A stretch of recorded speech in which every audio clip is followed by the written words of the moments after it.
বর্তমানে ফুটবল বিশ্বের সবচেয়ে সেরা মুসলিম ফুটবল প্লেয়ার কারা, এই প্রশ্নের উত্তর অনেকে জানতে চায়। কারণ ফুটবল শুধু একটি খেলা নয়, এটি কোটি কোটি মানুষের আবেগ। আর এই ফুটবল খেলার জনপ্রিয়তার পেছনে অনেক মুসলিম ফুটবলারদের অবদান রয়েছে। কারণ এই ফুটবলাররা মাঠের লড়াইয়ে যেমন অদম্য, মাঠের বাইরেও তাদের জীবনযাপন এবং ধর্মীয় বিশ্বাস কোটি মানুষের অনুপ্রেরণা। তোমরা সবাই হয়তো বিভিন্ন ফুটবল প্লেয়ারের ভক্ত এবং তাদের খেলা পছন্দ করো, কিন্তু তোমরা কি এটা জানো তোমাদের পছন্দের সেই ফুটবলার কোন ধর্মের অনুসারী? যদি না জানো তাহলে কোনো সমস্যা নেই, কারণ আজকের ভিডিওতে তোমরা জানবে বর্তমানে বিশ্বের সবচেয়ে সেরা 10 জন মুসলিম ফুটবলার সম্পর্কে, যারা কেবল তাদের ফুটবল দক্ষতা দিয়েই নয়, বরং তাদের ব্যক্তিত্ব এবং ধর্মীয় নিষ্ঠা দিয়ে সকলের মন জয় করেছে। আর এই 10 জন মুসলিম ফুটবলারদের মধ্যে তোমাদের পছন্দের ফুটবলারও কিন্তু থাকতে পারে। তাহলে চলো শুরু করি। তালিকায় 10 নম্বর স্থানে আছে বার্সেলোনা এবং স্পেন জাতীয় দলের সবচেয়ে তরুণ মুসলিম ফুটবলার লামিন ইয়ামাল।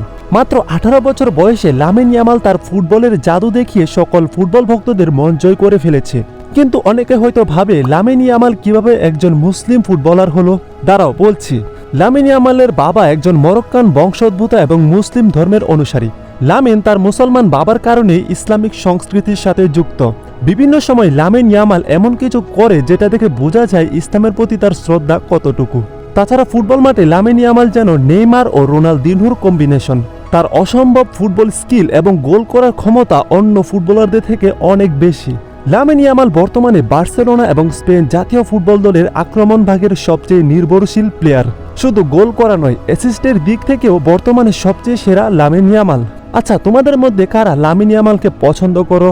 তালিকায় 9 নম্বর স্থানে আছে এমন একজন মুসলিম ফুটবলার যে কিনা গত 1 বছর ধরে পুরো ফুটবল বিশ্বে দাপট দেখিয়ে ব্যালন ডিওর জয় করে নিয়েছে। তার নাম হচ্ছে ওসমান দেমবেলে। একসময় বিভিন্ন ইনজুরির কারণে মাঠের বাইরে থাকতে হতো, কিন্তু এখন সে ক্যারিয়ারের সোনালী সময় পার করছে। ওসমান দেমবেলে সবাইকে অবাক করে দিয়ে 2025 সালের ব্যালন ডিওর জয় করেছে। ফুটবল মাঠে তার ড্রিবলিং এবং 2 পায়ের জাদু দেখলে যে কেউ অবাক হবে। তাছাড়া মাঠের বাইরে ব্যক্তি জীবনেও সে অনেক দায়িত্বশীল। একজন মুসলিম ফুটবলার হিসাবে সবসময় সে ইসলাম ধর্মের প্রতি নজর রাখে। 2018 সালে ফুটবল বিশ্বকাপ জয়ের পর সে মৌরতানিয়ায় একটি মসজিদ নির্মাণ করে ভক্তদের মনে বিশেষ জায়গা করে নিয়েছে। পিএসজির হয়ে একের পর এক শিরোপা জয় ও ব্যক্তিগত সাফল্যের মাধ্যমে ওসমান দেমবেলে নিজেকে প্রমাণ করেছে একজন অন্যতম সেরা মুসলিম ফুটবলার হিসেবে। তালিকায় 8 নম্বর স্থানে আছে ফুটবল মাঠের অপ্রতিরোধ্য ডিফেন্সিভ দেওয়াল অ্যান্টোনিও রুডিগার। রিয়াল মাদ্রিদ এবং জার্মানি ফুটবল দলের এই মুসলিম সেন্টার ব্যাক বর্তমানে বিশ্বের সবচেয়ে ভয়ঙ্কর এবং সেরা ডিফেন্ডার হিসেবে পরিচিত। রুডিগারের দৈহিক শক্তি এবং গতির কাছে অনেক বড় বড় স্ট্রাইকাররাও হার মানতে বাধ্য হয়। মাঠের বাহিরে রুডিগার একজন অত্যন্ত বিনয়ী এবং ধর্মপ্রাণ মুসলিম। সে সবসময় গর্বের সাথে তার ইসলামিক পরিচয় তুলে ধরে, বিশেষ করে তার জন্মভূমি সিয়েরা লিওনের শিশুদের জন্য দান করা ও চ্যারিটি কাজগুলো তাকে কেবল একজন গ্রেট ফুটবলারই নয়, বরং গ্রেট মানুষ হিসেবেও প্রতিষ্ঠিত করেছে। আর তাই তো আমি নিজেও অ্যান্টোনিও রুডিগারকে অনেক পছন্দ করি। তালিকায় 7 নম্বর স্থানে আছে এমন একজন মুসলিম ফুটবলার যার প্রতিভা নিয়ে কারো কোনো সন্দেহ নেই। তার নাম হচ্ছে পল পগবা। নিষেধাজ্ঞার কারণে দীর্ঘ সময় মাঠের বাইরে থাকলেও বর্তমানে সে আবারও ফুটবল খেলায় ফিরে এসেছে তার সেই পুরনো জাদু দেখাতে। পল পগবা শুধু একজন ফুটবলার নয়, সে হলো বিশ্বের লক্ষ লক্ষ মুসলিম তরুণদের জন্য অনুপ্রেরণা। ইসলাম ধর্ম গ্রহণের পর পগবা বলেন এই ধর্ম তার জীবনে এক নতুন শান্তি আর শৃঙ্খলা নিয়ে এসেছে। মাঠের বাইরে প্রায় সময় তাকে মক্কায় ওমরা হজ পালন করতে দেখা যায়। এর ফলে বোঝা যায় পগবা ইসলামের প্রতি কতটা দায়িত্বশীল। ফুটবল মাঠে বল কন্ট্রোল এবং নিখুঁত পাসের কারণে সে একজন অন্যতম সেরা মিডফিল্ডার। নিষেধাজ্ঞা কাটিয়ে দীর্ঘ সময় পর পগবা যেভাবে কামব্যাক করেছে তা আমাদের শেখায় যে বিশ্বাস আর পরিশ্রম থাকলে যে কোনো বাধা জয় করা সম্ভব। তালিকায় 6 নম্বর স্থানে এমন একজন রয়েছে যিনি শুধু মুসলিম ফুটবলারই নয়, বরং বিশ্বজুড়ে মুসলিম জাতির এক বিশাল অনুপ্রেরণা। তার নাম হলো মেসুত ওজিল। যদিও ওজিল ফুটবল থেকে অবসরে চলে গেছে, কিন্তু বর্তমানে যে কোনো মুসলিম ফুটবলারের কথা উঠলে তার নাম চলে আসে সবার আগে। মেসুত ওজিল এমন একজন ফুটবলার যে কিনা ইউরোপের বড় বড় ক্লাবে খেলেও বুক ফুলিয়ে মুসলিম ধর্মের প্রচার করেছে। মাঠে খেলা শুরুর আগে তার সেই শান্ত মনে মোনাজাত করার দৃশ্যটি এখনো ফুটবল ভক্তদের মনে আছে।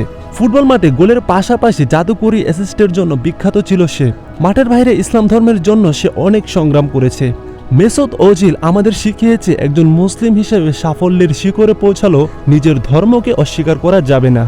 তালিকায় 5 নম্বর স্থানে আছে এমন একজন মুসলিম ফুটবলার যে মাঠের ফুটবল জাদুর চেয়েও বেশি পরিচিত তার বিশাল হৃদয়ের জন্য। সে হলো সেনেগালের সর্বশ্রেষ্ঠ ফুটবলার সাদিও মানে। বিশ্বের অন্যতম সেরা ফুটবলার হওয়া সত্ত্বেও তার জীবনযাপন সাধারণ মানুষের মতো। সাদিও মানে একজন গর্বিত মুসলিম। প্রায় সময় তাকে সোশ্যাল মিডিয়ায় কোরআনের আয়াত শেয়ার করতে বা মসজিদে সাধারণ মানুষের সাথে নামাজ পড়তে দেখা যায়। সাদিও মানে সেই বিরল ফুটবলারদের মধ্যে একজন, যে কোটি টাকার বিলাসবহুল জীবন ছেড়ে নিজের উপার্জিত অর্থ দিয়ে নিজ গ্রামে হাসপাতাল ও স্কুল তৈরি করেছে। ফুটবল মাঠে তার অদম্য গতি এবং মাঠের বাইরে তার বিনয়ী আচরণের কারণে সকল ফুটবল প্রেমীরা তাকে পছন্দ করে। তাছাড়া সাদিও মানে একের পর এক ট্রফি জয় করে মুসলিম ফুটবলারদের জন্য সুনাম তৈরি করছে। আচ্ছা, তোমাদের মাঝে কারা সাদিও মানেকে পছন্দ করো তার অবশ্যই কমেন্ট করে জানাও। তালিকায় 4 নম্বর স্থানে আছে মুসলিম ফুটবলের জীবন্ত কিংবদন্তি করিম বেনজেমা। রিয়াল মাদ্রিদের হয়ে ইউরোপের দাপট দেখানোর পর এখন সে বর্তমানে সৌদি লিগের সেরা ফুটবল প্লেয়ারদের একজন। করিম বেনজেমা শুধু তার গোলের জন্যই নয়, বরং তার ইসলাম ধর্মীয় বিশ্বাসের জন্য পরিচিত। একজন মুসলিম ফুটবলার হিসেবে তিনি ইউরোপের শীর্ষ পর্যায়ে খেলার সময়ও নিয়মিত রোজা পালন করেছে। সে মনে করে তার এই শৃঙ্খলা ও মানসিক শক্তি আসে তার ইসলাম ধর্ম থেকে।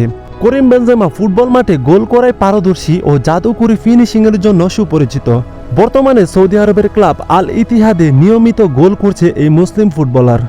তালিকায় 3 নম্বর স্থানে আছে বর্তমান বিশ্বের সেরা রাইট ব্যাক আশরাফ হাকিমি। তাকে তুলনা করা হয় ব্রাজিলের কিংবদন্তি ফুটবলার কাফুর সাথে। গতির রাজা হিসেবে পরিচিত মরক্কোর এই ফুটবলার পিএসজি এবং তার জাতীয় দলের প্রতিটি ম্যাচে ম্যাজিক্যাল পারফরমেন্স করে থাকে। তবে আশরাফ হাকিমি শুধু তার গতির জন্য নয়, বরং তার সুন্দর ব্যবহারের জন্য সুপরিচিত। একজন মুসলিম হিসেবে পরিবারের প্রতি তার ভালোবাসা এবং তার মায়ের প্রতি শ্রদ্ধা দেখে কোটি ফুটবল ভক্তরা অবাক হয়েছে। বর্তমানে আশরাফ হাকিমি তার সেরা ফর্মে রয়েছে।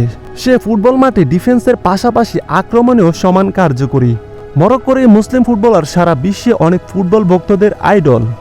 তালিকায় 2 নম্বর স্থানে আছে তুরস্কের মুসলিম ফুটবল তারকা আর্দা গুলার। মাত্র 20 বছর বয়সে রিয়াল মাদ্রিদের মতো জায়ান্ট ক্লাবের নিয়মিত খেলোয়াড় হচ্ছে আর্দা গুলার। তাকে বলা হয় টার্কিশ মেসি, কারণ তার বাঁ পায়ের জাদুতে মুগ্ধ পুরো ফুটবল বিশ্ব। আর্দা গুলার তার মুসলিম ধর্মের পরিচয় নিয়ে অনেক গর্বিত। একজন ধর্মপ্রাণ মুসলিম হিসেবে গোল করার পর আকাশের দিকে তাকিয়ে শুকরিয়া জানানোর দৃশ্যটি সকল ফুটবল ভক্তদের মন জয় করেছে। বর্তমানে রিয়াল মাদ্রিদের হয়ে তার ভীষণ ও মাঝমাঠ থেকে নিখুঁত পাসগুলো তাকে বর্তমান বিশ্বের অন্যতম সেরা মুসলিম ফুটবলারে পরিণত করেছে। সর্বশেষ তালিকায় 1 নম্বর স্থানে আছে এমন একজন মুসলিম ফুটবলার যিনি আধুনিক ফুটবলের অন্যতম সেরা উইঙ্গার। সে হলো দ্য ইজিপশিয়ান কিং মোহাম্মদ সালাহ। বর্তমান সময়েও তার পারফরমেন্স এতটাই মনোমুগ্ধকর, যার কারণে তাকে অন্যতম সেরা মুসলিম ফুটবলার বলা হয়। মোহাম্মদ সালাহ শুধু তার মাঠের পারফরমেন্স দিয়ে নয়, বরং তার সুন্দর চরিত্র দিয়ে জয় করেছে কোটি মানুষের হৃদয়। প্রতিবার গোল করার পর তার সেই সিজদা করার দৃশ্যটি বিশ্বজুড়ে ইসলামের একটি সুন্দর বার্তা পৌঁছে দেয়। মাঠের বাহিরেও সে মিশরের হাজার হাজার মানুষের জীবন বদলে দিয়েছে তার চ্যারিটির মাধ্যমে। নিজের গ্রামে স্কুল ও হাসপাতাল তৈরি করে সে হয়ে উঠেছে মানবতার প্রতীক। মোহাম্মদ সালাহ একজন মুসলিম ফুটবলার হিসেবে সারা বিশ্বের সকল মুসলমানদের জন্য অনুপ্রেরণা হয়ে থাকবে। অলরাইট, এই ছিল বর্তমান বিশ্বের সবচেয়ে সেরা 10 জন মুসলিম ফুটবলার। তারা প্রমাণ করেছে যে কঠোর পরিশ্রম এবং সৃষ্টিকর্তার উপর বিশ্বাস থাকলে যে কোনো বাধা অতিক্রম করা সম্ভব। আচ্ছা, এই 10 জনের মধ্যে তোমাদের প্রিয় খেলোয়াড় কে? তাছাড়া এমন কোনো মুসলিম ফুটবলারের নাম কি বাদ পড়েছে যার নাম তোমাদের মতে এই তালিকায় থাকা উচিত ছিল? কমেন্ট করে জানাও।